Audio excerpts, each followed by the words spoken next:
I do appreciate everybody being here, particularly as the Academy of Social Sciences in Australia are holding a week-long event at the same time. So I know that people have been diving in and out between our weekly event, right? Our TESA thematic group event this year and that particular session that's happened from yesterday and today. So thank you for taking the time to be here. I would like to acknowledge that I'm joining you from the lands of the Darug people of the Darug Nation. I would like to extend that acknowledgement to the traditional custodians of the various lands of which you're joining us from. And I'd like to extend that respect to the Aboriginal and Torres Strait Islander people that are present here today. As I said, thank you all for taking the time to be here and taking the time to join in TESA Thematic Week. Before I really get into the substance of my talk, I wanted to thank our Vice President, Peter Cook, for all the work that she has done in setting up TESA November as a whole. Within TESA, we recognized there was a strong need to support our members and the need that we were all having of meeting face-to-face. So we did strive to provide some funding to allow to support initiatives that were occurring across Australia in the hope that some of them would be able to be done face-to-face. We recognize that it was just too difficult for us to join. I gave you the left ear, by the way. As a conference. I gave you the left ear. This year. No, but I'm saying just fix the left ear. Sorry. I'm finding it. I've got it. You got, okay, thanks. After we undertook a survey to see the potential of people being able to join for us for a conference this year, we recognized with the insecurity of state borders, but also universities indicating that they did not want their academics to travel. And for those of our colleagues that work outside of academia facing similar constraints, we decided to run a TESA November. So face-to-face where possible. And indeed, we've had a number of events that have occurred in this space, with some of them being postponed to next year to ensure that they were face-to-face as well, and our TESA Thematic Week. I'm really looking forward to seeing all of you next year, knock on wood, for the 2022 TESA annual conference that will occur in Melbourne. I'm not going to spend too much time talking about this, but I did just want to highlight it. I think it's something we can look forward to. I really do look forward to being in a space where we're all together and we can actually take the time out to sit and talk together, have those coffees together, meet up and have those excellent conversations that tend to only be able to happen when we're face-to-face. And just to highlight that 2022 conference is going to be happening in a slightly different way. We are going to have our normal conference, but we're going to have it in a way that it's going to be held within the CHAS Congress. So that's where a number of HAAS associations are going to join us in Melbourne. And that's going to provide us with an opportunity to be able to go across potentially different associations, but it also gives the potential for these associations to collaborate together. And before I move into my talk, just to highlight, we're also looking forward to the 2023 International Sociological Association Congress that is meant to be held in Melbourne in mid-2023. So very much looking forward to that. More details to come for both of those events as we come to terms with how to live with COVID-19. So I very much appreciate that you're here. Coming together virtually certainly enables us to come together more easily, but it does mean, as I said in the professoriate meeting yesterday, that we have to juggle our normal work demands as well as conference demands and our private home demands. And it is a little bit more difficult in some ways it's easier, but it's also more difficult. So taking the time out to come to this address is greatly appreciated. Over the last few weeks, I have been thinking about this talk. I have looked toward past presidents of TAZA, as well as that of our sister associations. My eyes were drawn to an early 1980s talk by the then president of the American Sociological Association, Irving Goffman. I'm not going to go into his theoretical conjectures that he presented in that talk. He did spend some time prefacing that he was very uncomfortable with the idea of a president address, and I definitely have an affinity to that argument. I feel that uncomfortableness. But as he moved forward, he highlighted that association presidents are led to feel that they are representative of something, and this something is just what their intellectual community wants represented and needs representing. I feel this sentiment is even more salient in the midst of this pandemic. And I was, contemplating what should be discussed in this address, particularly at the end of a 2-year period that has been marked by so much uncertainty and angst. Sociology, born out of social change and upheaval, is a discipline that is seen as having a role in helping make sense of the world and contribute to affecting change as a consequence of those understandings. Whether that is achievable and for some desirable is of course debatable, and we are as a discipline very good at debating. So these debates are ongoing about the status and the future of sociology. This is associated with the fear that we've lost our public voice. Debates, it appears, that have gone on for decades. The question of how sociology matters, our place and function in the public sphere, is vital to our future. I'm going to dedicate this talk, therefore, to unpacking some of the challenges that we're facing specifically in Australia. And while I don't have a cure for our various ails, we can, at the very least, create some imaginative sketches for dealing and living with them. So the various roles that I've had during my career have provided me with at least some insight into the higher education landscape of Australia and that policy and regulatory infrastructure that impacts on how our universities function, what we teach, how we teach our undergraduates, how we work with our postgraduates through coursework, or our PhD candidates that are in our early career researchers, the way that we research, the way that we engage with the communities in which we serve. And I recognize, particularly after these last 2 years, and it was certainly building up before that, but the sector as a whole is at a crossroads.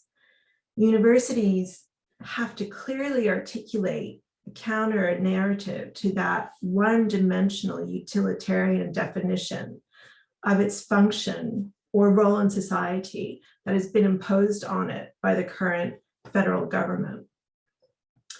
It's imperative that universities demonstrate that their intrinsic public value extends beyond just the traditional mission of teaching and research to also include engagement with its surrounding communities. We must demonstrate our impact on society's most pressing challenges. We must do this in the face of these ongoing questions about our relevance. As a whole, universities need to reestablish the value of evidence and research in policymaking and essentially justify public investment. We need to, in other words, be better at demonstrating the value that we bring, the impact that we have through translation and genuine forms of engagement that lead to co-produced knowledge and curriculum. To make this argument for the sector, to make this argument about universities, I'm also making it for our discipline of sociology.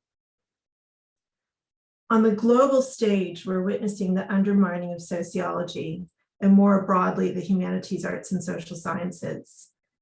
We can think about, there's many examples that come to mind. I'm highlighting just a few. Brazil's president and the way that he defunded philosophy, education, and sociology programs, Hungarian sociologists, and their fear for their rights of academic freedom that had been eroded with the movement of both the Academy of Sciences and the Social Science Research Institute under the direct control of political ministries. We recently witnessed the French government earlier just this year launch an investigation into academic research that it argues feeds into Islamo-leftist tendency that they argue corrupt society. At the same time, we have seen the weaponizing of freedom of speech and academic freedom across the UK, the United States, and to a certain degree, Australia as well. Often we find the disciplines of the humanities, arts, and social sciences at the heart of the attacks. At the same time, the polarization that we are increasingly witnessing globally and nationally is eroding these democratic principles within societies. And in many ways, this is also an attack on the expertise that disciplines within the social sciences, our discipline of sociology specifically, bring to bear on the grand challenges or wicked problems of our society. Like the rest of the world, our discipline has been impacted on by the pandemic. The loss of international students has had a budgetary impact on our universities, with many of our colleagues facing uncertain futures.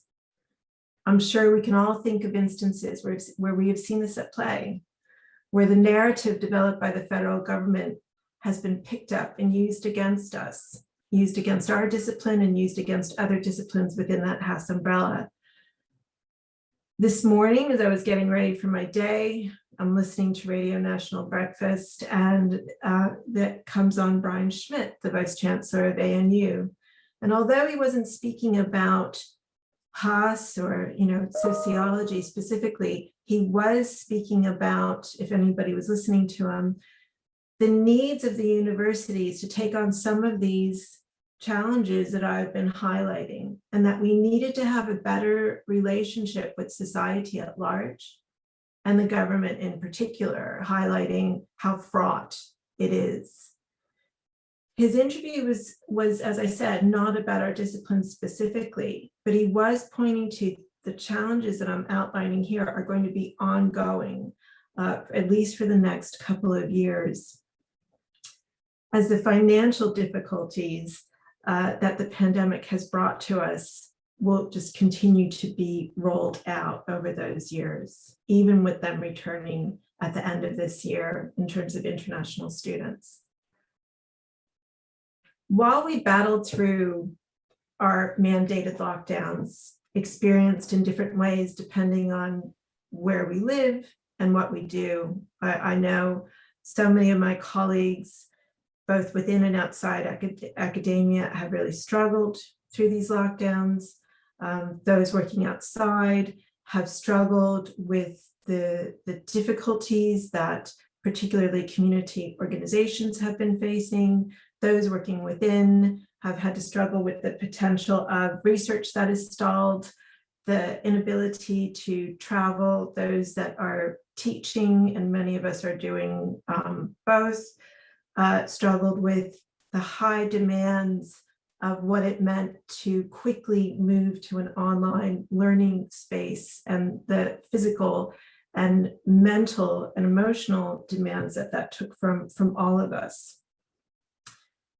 While we battled through that, we were witnessing unfold in front of us the most significant higher education funding reform since the Dawkins reform of 30 years ago. So for those of you that are not familiar with that, Dawkins is the one that introduced the HEX loans and turned colleges of advanced education into universities. So in essence, those reforms created the university landscape that for many of you that are here today is the only one that you've experienced. The more recent reforms brought to us by just the past education minister, Dan Tehan, as well as a number of other factors at play here, including the changes that occurred during the pandemic, I feel are going to equally shape the environment of higher education and what universities look like.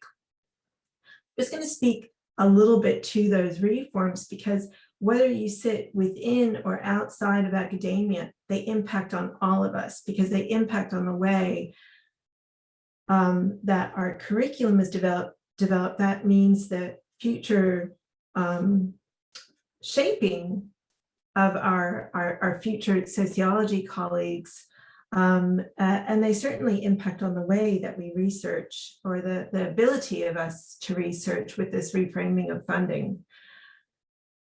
So looking at what was introduced, there was significant change to university funding. There's less funding per student, and many students are now paying up to 93% of their cost of their degrees. Some of the degrees, including those where our discipline sits, are significantly more expensive. The changes were rationalized by a need to expand accessibility for regional, remote, and Indigenous students, and to deliver more job-ready graduates in the disciplines and regions where they're needed most. So we were told that the changes were necessary to support our recovery after the pandemic. And there was a strong attempt to steer enrollments toward courses that the government labeled as job ready. This has been heavily criticized, of course, and there was certainly time for commentary in relation to the job ready graduate bill, but most of that commentary was not picked up. You can see there are arguments about students that are job ready is not actually reflective of the data that we have on hand. And you would have seen some of this in the report that was launched by the Academy of Social Sciences in Australia about the status of social sciences in 2021. You can see in the QUILT data that many of the degrees that sit within the social sciences umbrella, those students end up having better graduate outcomes than some of their fellow students on the STEM side of the university. And equally, if you were to read through any of the literature on the future of work, you'll note that technical skills are not sufficient by themselves to meet the needs of the future of work. That complex problem solving, reasoning, comprehension, and understanding of the social are identified as necessary skills, all of which is readily tied to our discipline. Yet the narrative continues and has been employed as a rationale in some of the restructures that we've witnessed in the sector. I wanted to highlight as well that the reforms split out research funding from the undergraduate teaching funding. So this is quite significant. Research funding is now going to be allocated using a merit-based approach that's being worked through. This has occurred hand in hand with a new classification model of higher education providers. So I'm not sure if you come across this, but this is a text document that comes from a review by Emeritus Professor Peter Coldrake. I think the title of it is What's in a Name, I think is the title of it. So for Coldrake, he made the recommendation to remain a university, institutions must meet a research quality benchmark, and the benchmark requires that within 5 years from the middle of this year, universities must be producing world-class research across at least 30% of the broad fields of education in which study is delivered in their institution. What I'm asking us to connect is the loss of revenue of research through the job-ready graduate bill and that new classification system happening hand in hand. The last bit of this puzzle of reform relates to the NPILF, that's the National Priorities and Industry Linkage Fund. So basically, this fund is going to be, it's just repackaged funding. It's what used to come to us through the Commonwealth Grant Scheme payment per student, but they've taken that, they've repackaged it, and instead they're going to give it out to universities in different types of ways to emphasize the need for work integrated learning, to emphasize the need for our students to have access to industry and community and government in regards to that work integrated learning, but the emphasis is very much placed within STEM related degrees. So in the midst of all of this, what are our opportunities?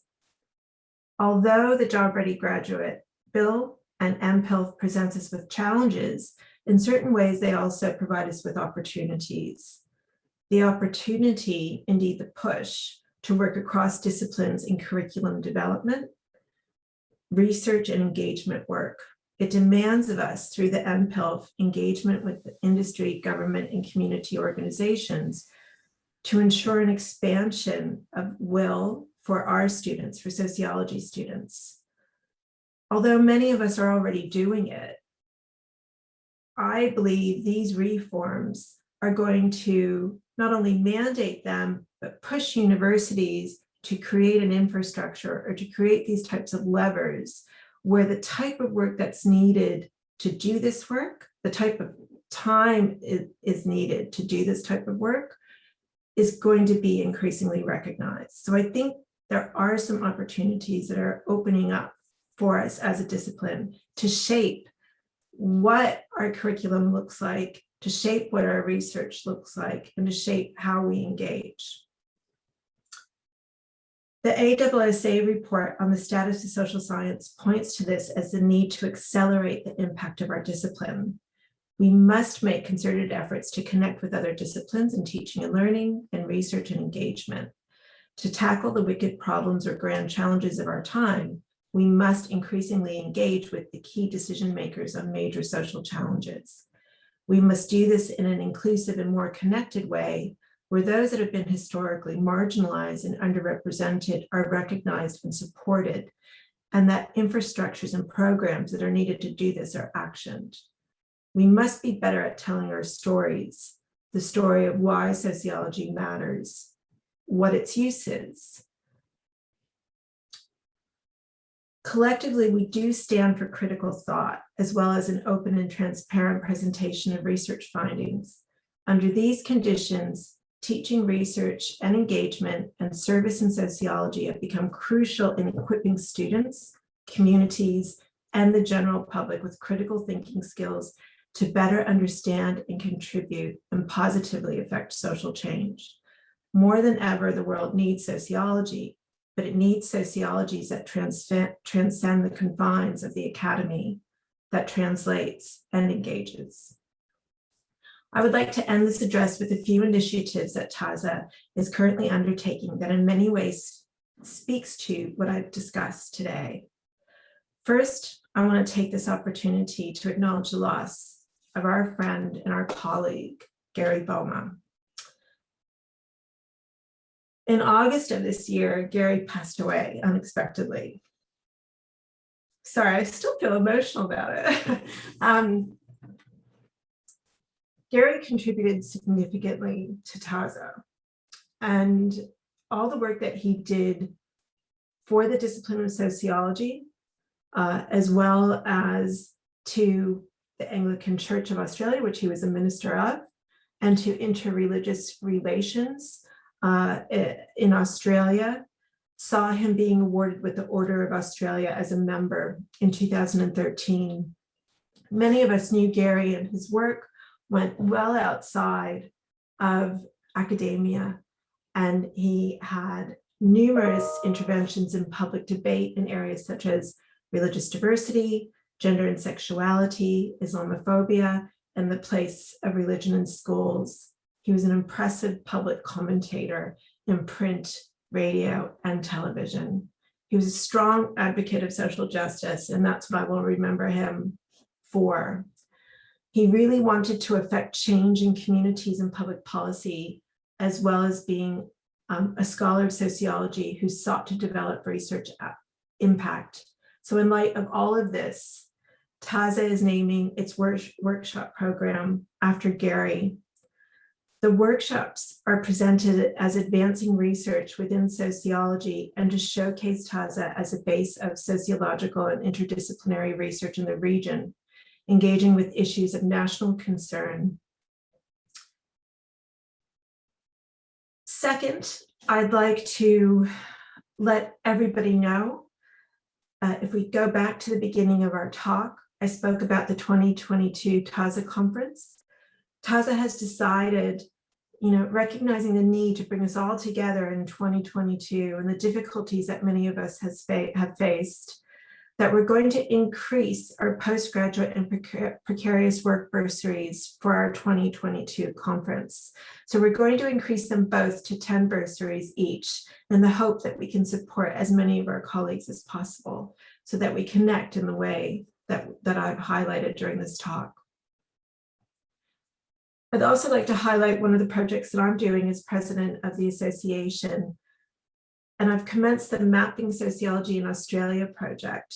So this project very much will springboard off of the State of the Social Sciences 2021 report, as well as the work that Fran Collier has undertaken in her work on Australian sociology. My aim in this, and TASA has supported me with this, is to map major areas of research and teaching strength in Australia, Australia's public investment in sociology, trends in enrollment in universities, and employment outcomes. I hope to present this at our 2022 conference. The last thing that I'd like to highlight is for the professional development of our colleagues, TASA is going to provide access to the conversation masterclass on pitching and writing, run by senior editors of the publication outlet. So further information about expressions of interest for that professional development will be forthcoming. We of course have a number of other initiatives. I hope you'll come along to the AGM or take the time to read the annual report to have some insights into what we're doing. Again, I'd like to thank all of you for coming along. I'd like to thank our thematic group conveners for all the work that they do in making weeks like this a success. And of course, all of the executive, and to Sally Daly, our executive officer, who really is the face of TASA. I think everybody first and foremost goes to Sally for anything TASA related. So thank you all, and that's the end of my talk.